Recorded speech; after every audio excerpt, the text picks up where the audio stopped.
Olá, vamos continuar a nossa disciplina de toxicologia, tá? Vamos continuar os nossos processos de intoxicação.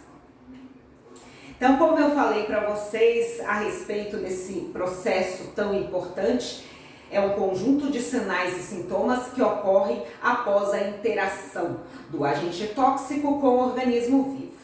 Falei também para vocês que essa intoxicação ela é dividida em 4 fases diferentes. A fase 1, fase 2, fase 3 e fase 4. Nós já descrevemos a fase 1. Estamos agora na fase 2, tá? Chamada de toxicocinética. Nessa toxicocinética nós vamos encontrar várias etapas diferentes, tá? Absorção, distribuição, eliminação, que nós já começamos a descrever, e hoje nós vamos continuar a descrever o processo específico de biotransformação. Então vamos continuar a biotransformação. Na aula anterior eu falei para vocês a respeito da fase 1 e hoje eu vou falar para vocês a respeito da fase 2 da biotransformação, tá? Então, fase 2. Um fator muito importante quando a gente pensa nessa fase 2 é pensar em excreção, tá? Então, a capacidade que um agente tem de ser excretado, tá? Vamos pensar nos rins dos vertebrados. Eles têm uma propriedade bastante importante, que é o fato deles conseguirem excretar eletrólitos, então moléculas polares, mais facilmente do que não eletrólitos, tá? Então, qualquer molécula apolar, ela vai ser mais facilmente excretada do que uma molécula apolar. Agora, vendo em relação ao agente tóxico, tá? Como vai ser mais rapidamente excretado? Como que a gente vai fazer esse agente tóxico ser eliminado de uma maneira mais rápida? De acordo com as características que a gente viu do rim dos vertebrados, ele precisa se tornar uma molécula polar, tá? Se tornando uma molécula mais polar, ele vai conseguir ser eliminado com mais eficiência, tá? Então, quanto mais polar, mais ionizado, mais facilmente ao agente tóxico ele vai ser excretado. Aqui uma imagem do rim, tá? O rim, e nós estamos vendo dentro do rim, que é o principal elemento que está envolvido com esse processo de excreção. Então, vamos lá. A ionização, que é a propriedade que vai conseguir aumentar a polaridade do nosso agente tóxico, tá? Então, por isso a gente vai procurar ionizá-lo, tá? Essa ionização, por sua vez, ela depende do chamado momento dipolo, ou grau de polaridade. Mas o que seria esse momento dipolo? O momento dipolo, ele é a distância, tá? Que ocorre entre o centro geométrico de todas as cargas positivas e de todas as cargas negativas. Então, distância, tá? Entre o centro das cargas positivas e a distância para o centro das cargas negativas. É essa distância que se chama de momento dipolo. Aqui ao lado nós temos uma imagem mostrando aqui a molécula, o ácido clorídrico. Nós temos aqui ó, uma molécula, uma parte, um átomo positivo e a parte negativa. Então, ó, carga positiva, carga negativa. A distância entre elas se chama momento dipolo. De uma forma geral, esse momento dipolo, ele atua moléculas com momento dipolo baixo, tá? Então, quando esse momento dipolo é baixo, significa que a carga negativa e a carga positiva vão estar muito próximos. Se elas estão muito próximas, significa que a simetria delas está sendo mantida, tá? Simetricamente mantido, processo de ionização muito mais difícil. De um outro lado, nós temos moléculas com grandes dipolos. Essas moléculas que têm grandes dipolo, tá? Ela apresenta uma distância muito grande entre as moléculas negativa e positiva. Isso significa uma distância, tá? Uma simetria muito menor. Com simetria menor, significa que elas conseguem se ionizar com mais facilidade. Vamos ver agora a respeito dessas reações da fase 2, tá? Como que ocorre, quais são os reagentes, tá? Com bastante detalhe a respeito dessas reações. Então, primeiro, esse agente tóxico, ele vai se ligar a substratos endógenos do organismo.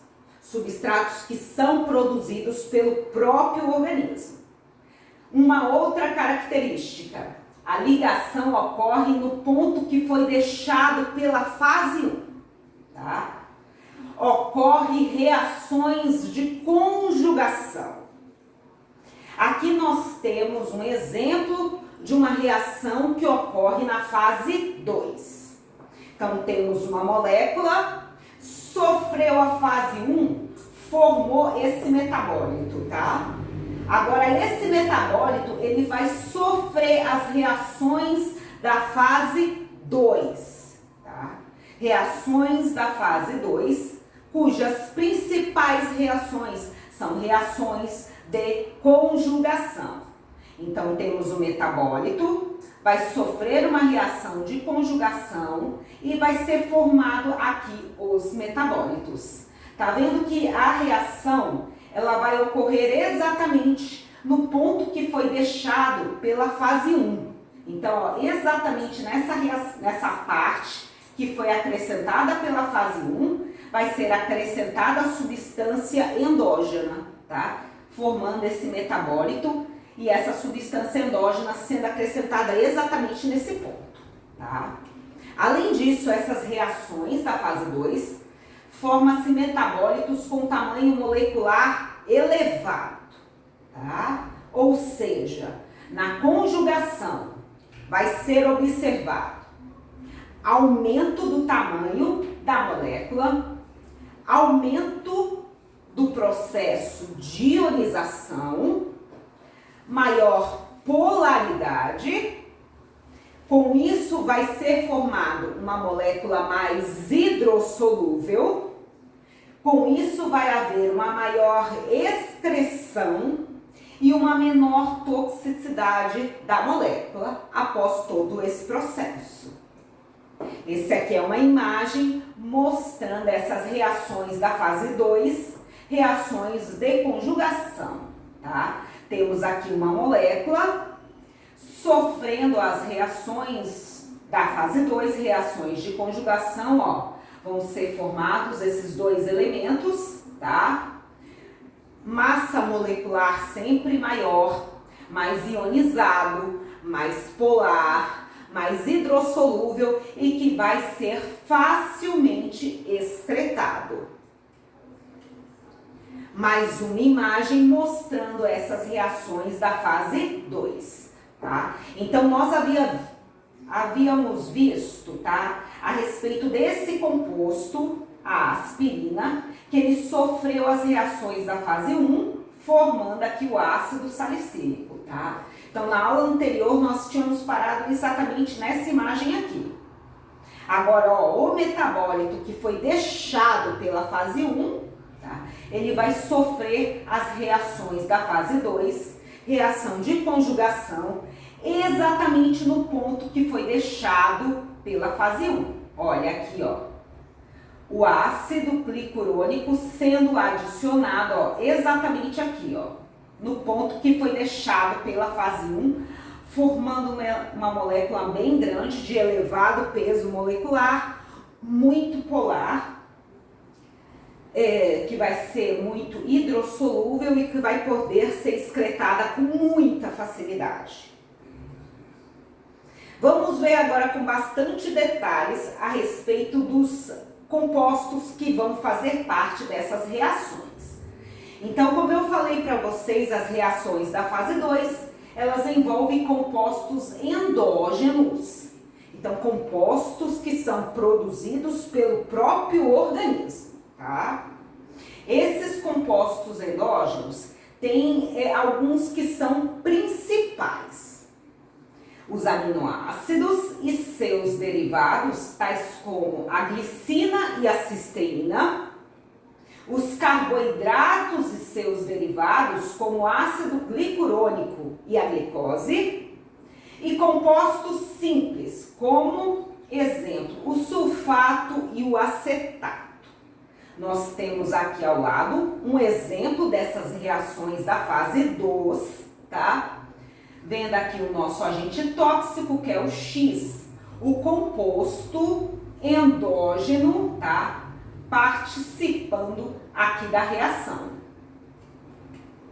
O composto endógeno, ele tem uma característica, tá? Ele está normalmente na sua forma ativa. Forma ativa significa que ele está ligado a uma coenzima, tá?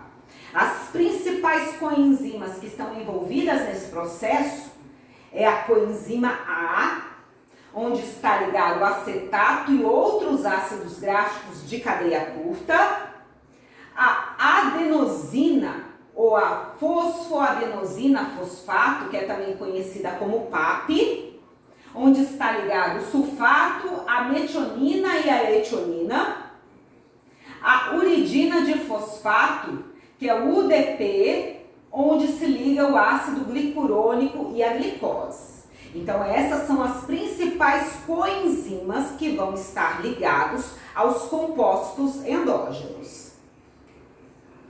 Vamos ver com detalhes essa conjugação, primeiro com o ácido glicurônico. O ácido glicurônico ele é um derivado 6-carboxil da glicose, formado durante o metabolismo deste açúcar. Ao lado nós temos uma imagem mostrando essa molécula do ácido glicurônico. A forma ativa desse composto, tá? Com o UDH, ele vai ser formado no fígado. Então, esse ácido glicurônico, ele vai formar uma estrutura ativa, quando ele está ligado à sua coenzima, que é o UDH. E depois ele vai ser formado esse UDH, formando o ácido uridino de fosfato glicurônico. A reação da fase 2, tá? Mostrando aqui esses metabólitos endógenos entrando nessa reação da fase 2. Então, o metabólito, os compostos endógenos entrando na reação da fase 2, tá? Como uma forma ativada, tá? Sempre ligados a coenzimas. Essa forma ativa, então essa forma desse composto endógeno com a sua coenzima, ela vai doar o ácido glicurônico para se conjugar com o agente tóxico. Essa reação ela só vai ter catalisada por 2 tipos de enzimas diferentes. Ao lado nós temos uma ilustração mostrando, tá? Então aqui a forma ativada dos compostos endógenos, tá? Essa forma ativada, ela vai doar o ácido glicurônico para o nosso agente tóxico, ó, formando o agente tóxico ligado aqui ao ácido glicurônico, formando esse conjugado, tá? Muito polar, que vai ser facilmente excretado. Os conjugados glicurônicos ou glicoronídeos são muito polares e facilmente excretados no organismo. Poucas substâncias endógenas sofrerem conjugação glicurônica. Essa conjugação ela é muito frequente exatamente para xenobióticos. Então, quando a gente entra um agente tóxico no nosso organismo, tá? É muito provável que o nosso processo de biotransformação vá ocorrer com a conjugação com o ácido glicurônico, mostrando a nossa reação da fase 2, um metabólito formado pela fase 1, metabólito original, fase 1, metabólito originado após a fase 1, aí nós temos as reações da fase 2, compostos endógenos ligados às suas coenzimas. Então, compostos endógenos na sua forma ativada, entrando na reação, formando o conjugado, tá? Aqui, ó, o ácido glicurônico ligado aqui a essa molécula, tá? Formando esse conjugado muito polar que vai ser facilmente excretado pelo organismo. Outro tipo de conjugação vai ser a conjugação com o sulfato.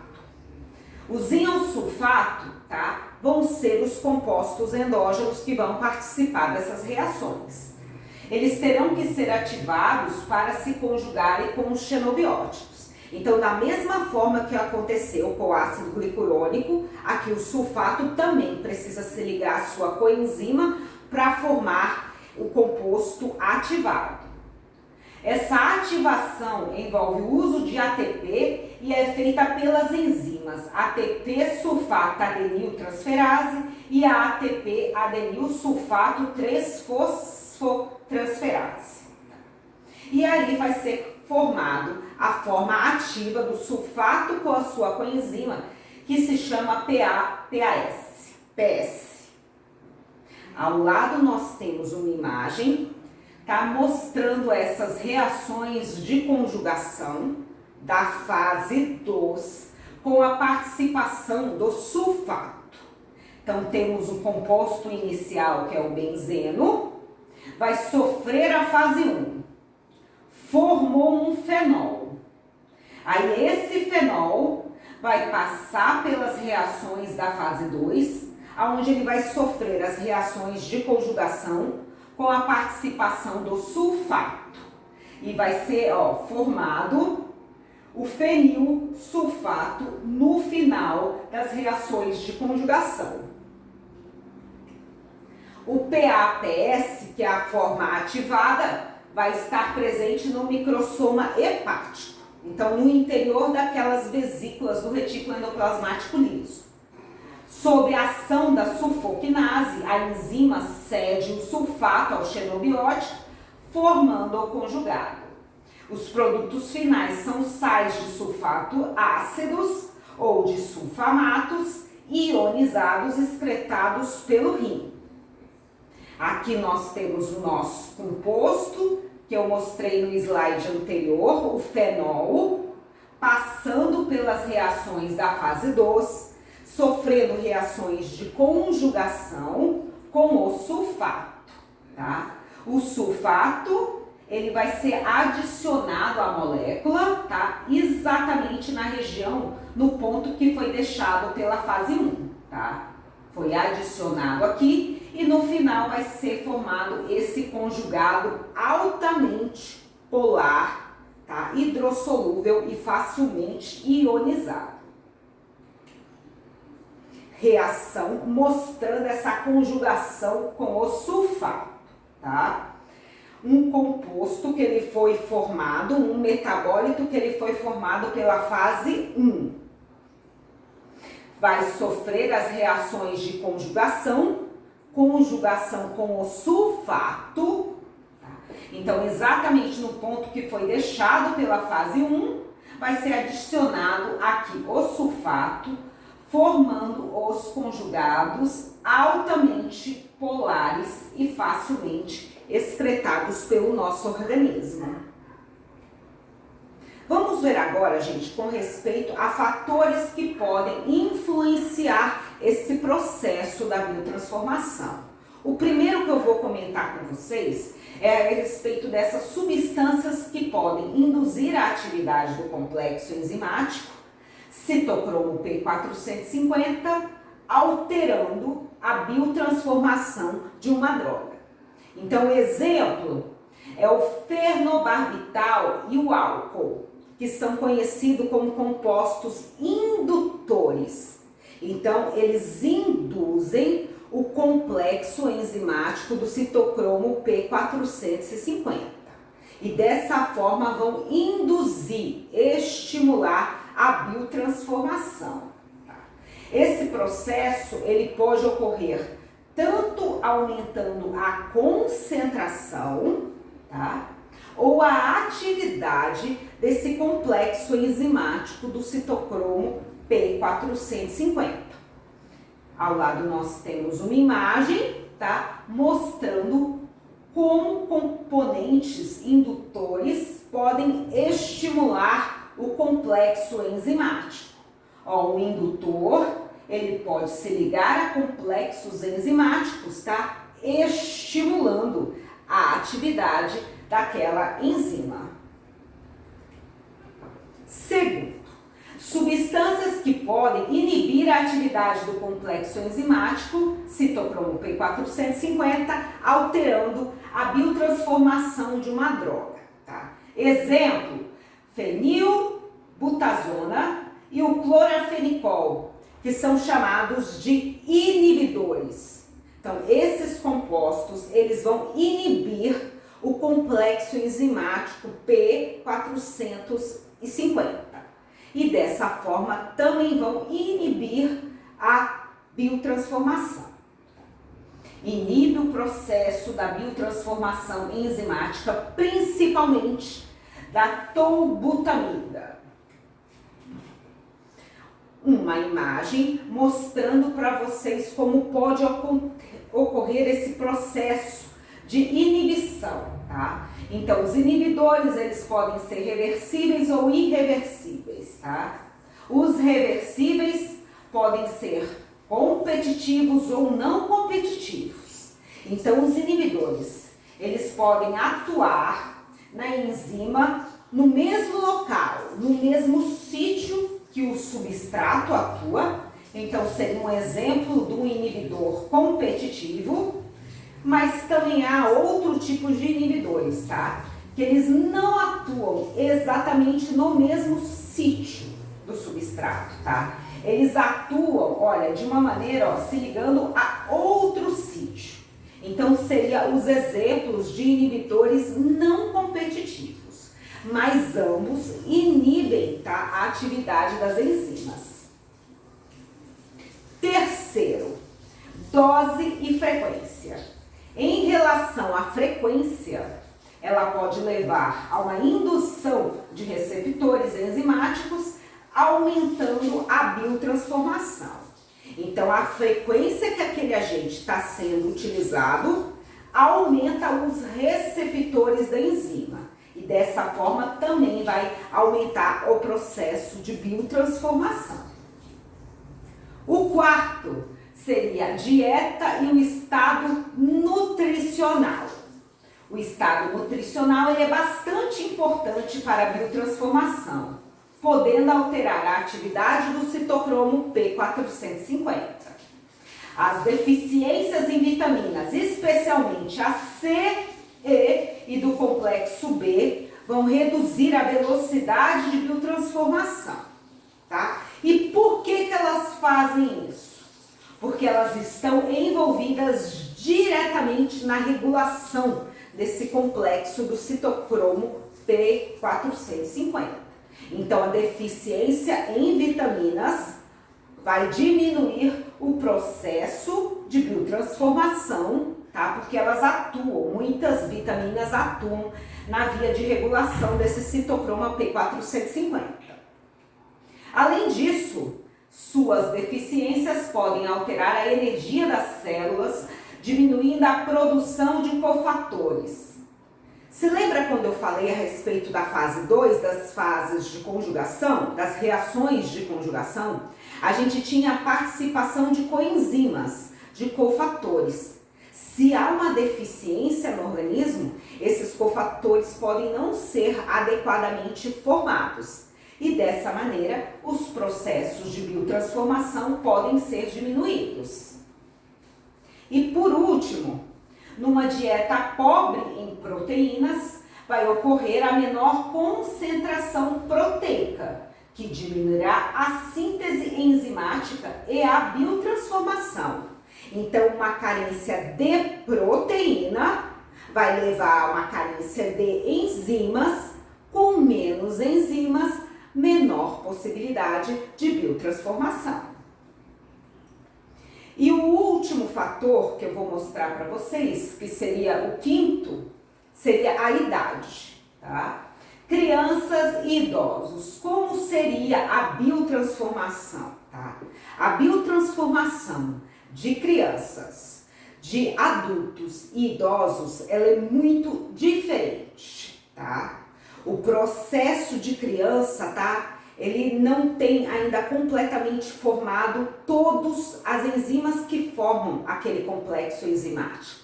Para vocês terem ideia, cerca de 20%, tá? No máximo 50% está presente nas crianças.